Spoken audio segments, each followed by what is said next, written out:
동그라미 버튼을, 중계를 원하시면 빨간색 X 버튼을. Halo semua, apa kabar kalian? Ya, gue harap kalian baik-baik saja. Di video kali ini gue mau lanjut membahas alur cerita drama series Squid Game. Singkatnya, pada episode kali ini akan menceritakan kebimbangan para peserta untuk memilih antara ingin lanjut atau berhenti bermain. Oke, tanpa banyak bacot di awal, mari simak video ini sampai habis.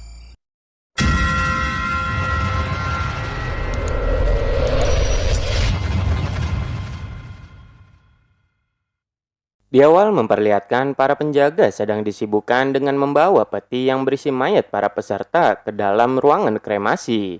Terlihat juga di dalam peti terdapat peserta yang belum tewas. Namun dengan teganya, penjaga langsung menutupnya dengan rapat. Scene berpindah. Di dalam ruangan istirahat, para peserta sedang melamun memikirkan bagaimana nasib mereka selanjutnya. Dikarenakan mereka trauma dengan permainan sebelumnya yang telah banyak memakan korban jiwa. Tak lupa Gi-hun berterima kasih kepada Sang-woo dan juga pria yang menyelamatkannya. By the way, pria yang menyelamatkan Gi-hun itu bernama Ali. Lalu secara tiba-tiba suara bel berbunyi, dibarengi dengan kedatangan para penjaga yang ingin memberi selamat kepada para peserta yang sudah lolos di permainan pertama, serta menginfokan jumlah pemain yang tersisa. Yang mana dari 456 peserta, 255 peserta lainnya sudah tereliminasi alias sudah tewas. Jadi kini peserta yang tersisa hanya tinggal 201 peserta saja yang berhasil lolos di permainan pertama. Jelas saja setelah mendengar pengumuman tersebut, tampak raut wajah para peserta pun menjadi panik dan ketakutan. Secara tak diduga, tiba-tiba saja seorang peserta emak-emak bernama Miryong maju ke depan dan memohon kepada penjaga agar ia dibiarkan pergi, dengan alasan bahwa wanita itu baru saja melahirkan seorang anak. Lalu para peserta yang lain pun ikut memohon dan berkata bahwa mereka akan melunasi hutang-hutangnya dengan cara apapun. Namun penjaga itu menjawab bahwa ia tidak ada hubungannya dengan hutang-hutang para peserta. Penjaga juga mengingatkan tentang pasal 1 yang tertera di surat kontrak yang mereka tanda tangani, kalau peserta tidak diperbolehkan untuk berhenti bermain. Alhasil terjadilah suatu keributan, dan para peserta pun mulai memprotes peraturan-peraturan di dalam permainan tersebut, serta mengancam bahwa polisi pasti segera mencari keberadaan para peserta yang dinyatakan telah menghilang dan akan menggerebek tempat tersebut. Secara mengejutkan, di tengah keributan, penjaga itu langsung melepaskan tembakan peringatan untuk meredakan kekacauan di sana. Lalu si penjaga kembali mengingatkan tentang pasal 2 yang berisi jika peserta menolak bermain, maka mereka akan langsung dieliminasi atau dibunuh. Tanpa diduga, Sang-woo memberanikan diri untuk membuka suara, yang mana Sang-woo berbicara mengenai pasal 3 yang berbunyi, apabila sebagian besar peserta menolak bermain, maka permainan dapat dihentikan. Kemudian Sang-woo meminta kepada penjaga agar para peserta dibiarkan untuk memvoting. Lalu penjaga itu pun menuruti permintaan Sang-woo. Akan tetapi sebelum voting dimulai, penjaga itu memperlihatkan jumlah uang yang terakumulasi sebesar 25,5 miliar won, sesuai dengan jumlah peserta yang telah gugur di permainan pertama, sebanyak 255 peserta.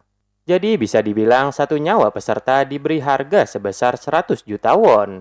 Terlihat Miryong yang sebelumnya meminta untuk berhenti bermain menanyakan berapa banyak jumlah uang yang bisa ia dapatkan jika bisa memenangkan semua permainan itu. Lalu ketika penjaga menyebutkan jumlah hadiahnya, sontak para peserta pun menjadi semakin bimbang. Akhirnya voting pun dimulai. Kali ini penjaga meminta untuk pengambilan suara dimulai dari urutan nomor peserta paling besar. Tentu saja orang yang pertama memilih adalah Gi-hun. Di sini Gi-hun memilih tombol merah, yang berarti ia akan berhenti bermain sampai di sini. Kemudian dilanjutkan dengan wanita tua yang awalnya tampak ragu ketika hendak memilih. Namun saat menoleh ke belakang dan melihat jumlah uang yang terkumpul di dalam celengan tersebut, secara mengejutkan wanita itu memilih tombol hijau, yang berarti ia akan melanjutkan permainan tersebut. Terlihat hasil voting di sana saling menyusul dan hanya selisih satu angka. Lalu secara tak diduga, yang awalnya dikira akan berhenti bermain, Sang-woo malah menekan tombol hijau. Begitu pula dengan Miryong, yang awalnya tampak ingin berhenti bermain, ia pun juga memilih untuk melanjutkan permainan. Akan tetapi salah satu peserta yang tak terima pun berteriak dan berkata bahwa mereka yang telah menekan tombol hijau adalah orang-orang yang sudah gila. Sontak Miryong pun menjelaskan bahwa di sini sama pahitnya dengan kehidupan pada saat jika nanti ia keluar dari tempat tersebut. Secara tiba-tiba, dua orang peserta laki-laki nyaris saja adu jotos. Namun beruntungnya hal itu dapat dihentikan oleh penjaga di sana. Kemudian voting pun kembali dilanjutkan. Diperlihatkan hasil voting mempunyai nilai yang sama. Namun di sana masih tersisa satu peserta yang belum memilih, yakni si kakek tua. Dengan perlahan kakek itu bergerak maju menuju mesin voting. Dan akhirnya secara mengejutkan si kakek memilih tombol merah, yang artinya kini permainan telah dihentikan. Sontak para peserta di sana pun bersorak gembira. Namun beberapa peserta yang lain tampak sangat kecewa dengan hasil voting tersebut. Singkat cerita, Gi-hun dan Se-byok diturunkan di tempat yang sama dalam keadaan tangan dan kaki terikat. Alhasil mereka berdua pun memutuskan untuk saling membuka ikatan pada tangan dan kaki mereka masing-masing. Namun setelah Gi-hun membuka ikatan pada Se-byok, tanpa diduga Se-byok malah bergegas pergi meninggalkan Gi-hun. Dengan beralasan jika Se-byok melepaskan ikatan yang menjerat Gi-hun, maka Gi-hun akan meminta uang yang telah Se-byok curi pada saat di tempat judi. Akan tetapi karena kasihan, Se-byok pun membuka ikatan di tangan Gi-hun dan langsung pergi meninggalkannya. Di lain tempat, Sang-woo dan Ali juga diturunkan bersama. Mereka berdua lalu pergi ke Indomart untuk makan malam. Di sini Ali meminjam ponsel milik Sang-woo untuk mengabarkan keluarganya kalau hari ini ia pulang terlambat. Lalu ketika Ali hendak akan pergi pulang, Sang-woo yang mengetahui bahwa jarak rumah Ali cukup jauh dan ia tidak memiliki uang, Sang-woo pun memberikan ongkos agar Ali bisa naik bus untuk pulang. Jelas saja melihat kebaikan dari Sang-woo, Ali pun berterima kasih dengan sangat kepadanya. Keesokan harinya, Gi-hun mendatangi kantor polisi untuk melaporkan kejadian yang dialami selama ia berada di tempat tersebut. Gi-hun juga memberikan kartu yang berisi nomor telepon yang ia dapatkan dari pria asing pada waktu itu. Pada saat pihak polisi mencoba untuk menghubungi nomor yang tertera pada kartu tersebut, nomor itu malah salah sambung. Alhasil, Gi-hun pun dianggap gila dan diusir dari sana. Akan tetapi Gi-hun yang masih penasaran, ia pun mencoba menghubungi melalui ponsel pribadi miliknya. Dan anehnya kini nomor tersebut malah tidak terdaftar. Setelah Gi-hun pergi, datanglah seorang detektif yang tampak memperhatikan kartu milik Gi-hun. Detektif itu bernama Hwang. Diceritakan nantinya detektif Hwang akan mencoba mengungkap kasus permainan tersebut.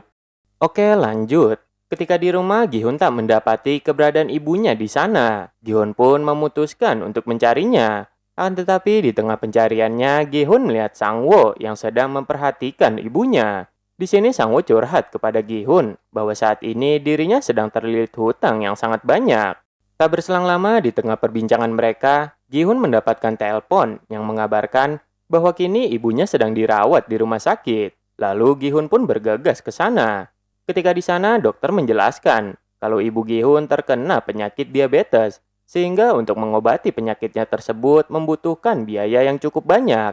Alhasil, ibu Gi-hun yang menyadari kalau biaya pengobatannya sangat mahal, ia pun memutuskan untuk kabur dari sana. Scene pun berpindah. Ketika di perjalanan, orang tua detektif Hwang menelpon dan menanyakan di mana keberadaan kakaknya saat ini. Ia pun menjawab bahwa kakaknya baik-baik saja. Padahal ia sendiri juga tidak tahu bagaimana keadaannya. Namun sebagai seorang detektif, tentu saja dirinya akan berusaha mencarinya. Dan ia pun memutuskan pergi menuju kos-kosan kakaknya. Sesampainya di sana, ibu kos memberitahu Hwang bahwa sudah 1 minggu kakaknya tidak pulang. Lalu saat di dalam kamar kos kakaknya, mata Hwang langsung tertuju pada sebuah kotak kecil berwarna hitam. Yang mana saat Hwang membuka kotak tersebut, ternyata isi di dalamnya adalah sebuah kartu yang sama persis dengan milik Gi-hun. Kemudian Hwang pun memutuskan untuk mencari alamat tempat tinggal Gi-hun kepada temannya yang berada di kantor polisi. Di sisi lain diperlihatkan Se-byok sedang mengunjungi adiknya yang berada di panti asuhan. Di sana ia berusaha menepati janjinya untuk membelikan adiknya es krim. Akan tetapi adiknya malah menagih janji Se-byok yang akan membawa orang tuanya ke Korea Selatan.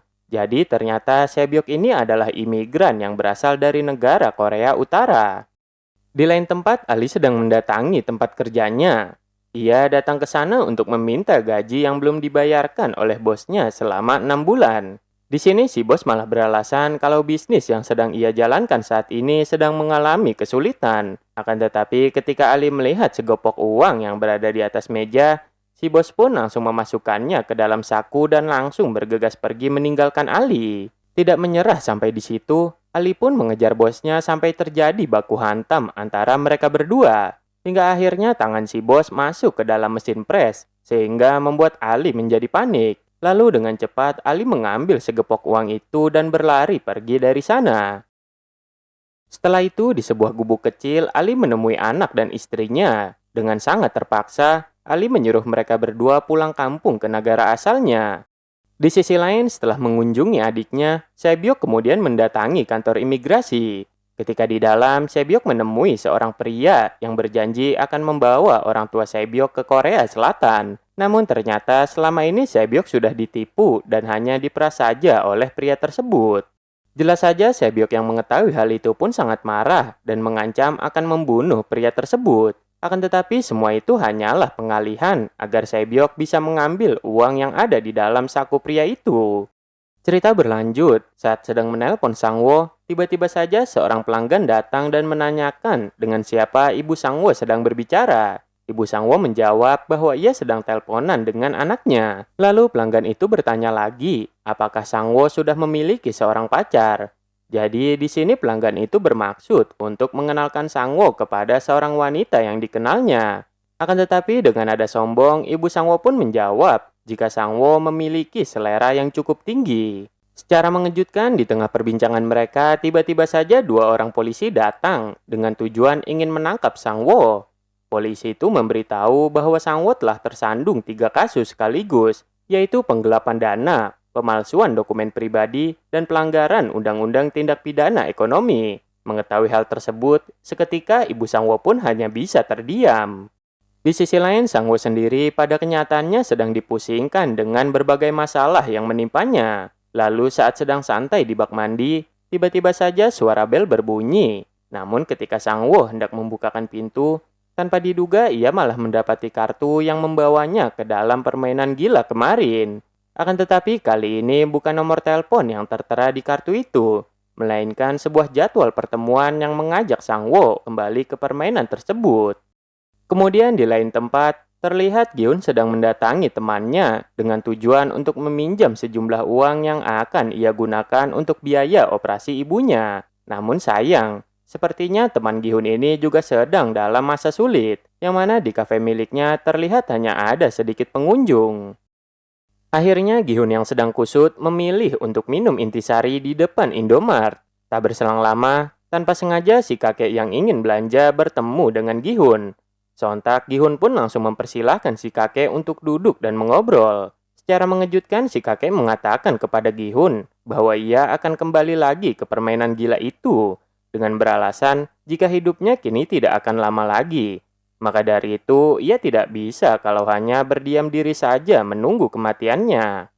Scene pun berpindah. Diperlihatkan Bang Jago sedang menemui anak buahnya. Lalu anak buahnya itu memberitahu Bang Jago bahwa saat ini Big Boss sudah mengerahkan banyak pasukan untuk mencari Bang Jago. Karena dirasa situasi tidak aman, Bang Jago memutuskan untuk berbincang di tempat lain. Sesampainya di sebuah jembatan, ketika di dalam mobil, Bang Jago mulai menceritakan apa yang dilakukannya belakangan ini. Lalu setelah Bang Jago menceritakan semuanya, ia pun menyuruh anak buahnya itu untuk mengumpulkan pasukan yang banyak. Dan ternyata Bang Jago berniat untuk merampok uang yang berada di tempat permainan tersebut. Akan tetapi saat itu juga anak buahnya tersebut tidak percaya dengan perkataan Bang Jago dan mulai membuka kartu-kartu Bang Jago, di mana Bang Jago ini telah membawa kabur uang milik Big Boss yang digunakannya untuk bermain judi di kasino Filipina. Sampai-sampai Bang Jago juga berani berhutang di sana. Tak berselang lama, orang-orang dari kasino Filipina datang untuk menagih hutang Bang Jago. Dan ternyata anak buahnya ini telah menjebaknya. Namun ketika hendak keluar dari dalam mobil, dengan tega Bang Jago menusuk anak buahnya tersebut hingga tewas. Dan setelah itu Bang Jago pun kabur dan menceburkan diri ke sungai. Sementara itu di sisi lain Gihun masih berusaha mendapatkan uang untuk biaya operasi ibunya. Kali ini ia mendatangi kediaman mantan istrinya dan berniat untuk meminjam uang kepadanya. Akan tetapi sang mantan berkata bahwa ia tidak memiliki uang dan hanya hidup dalam keadaan pas-pasan. Karena terus memaksa, akhirnya terjadilah cekcok antara Gi-hun dan mantan istrinya. Lalu secara tak diduga, tiba-tiba saja suami baru sang mantan datang. Sehingga hal itu membuat Gi-hun terpaksa harus pergi dari sana. Tak lupa Gi-hun juga berpamitan kepada Gayong anaknya. Kemudian saat Gi-hun keluar, tiba-tiba saja suami baru sang mantan menghampiri dan langsung memberikan segepok uang kepada Gi-hun. Sontak Gi-hun pun berterima kasih dengan sangat kepadanya. Ia mengatakan bahwa Gi-hun tak perlu menggantinya asalkan Gi-hun tak menemui Gayong lagi.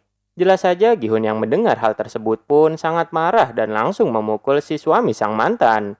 Tanpa diduga ternyata Gayong sedang memperhatikan perkelahian mereka, sehingga hal itu membuatnya menangis. Saat ingin sampai di rumah, ternyata Gi-hun sudah ditunggu oleh detektif Hwang. Maksud ia mendatangi Gi-hun adalah untuk menanyakan mengapa kartu yang Gi-hun miliki sama persis dengan kartu milik kakaknya. Detektif Hwang juga memberitahu kalau saat ini kakaknya telah menghilang. Oleh sebab itu, ia meminta bantuan kepada Gi-hun. Namun Gi-hun yang sedang dirundung banyak masalah, ia pun menolak membantu detektif Hwang. Saat Gi-hun akan masuk ke dalam, secara mengejutkan di sela pintu rumahnya terdapat kartu yang sama dengan milik Sang-woo.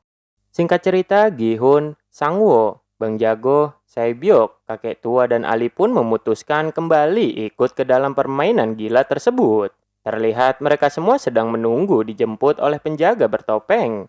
Seperti biasa, ketika di dalam mobil mereka dibius hingga tertidur. Namun tidak dengan Sae-byuk. Ia sengaja menahan nafas agar dirinya tidak menghirup gas tersebut. Di akhir episode, Detektif Hwang membuntuti mobil yang ditumpangi oleh Gi-hun. Bagaimanakah kelanjutan usaha Detektif Hwang untuk mencari kakaknya?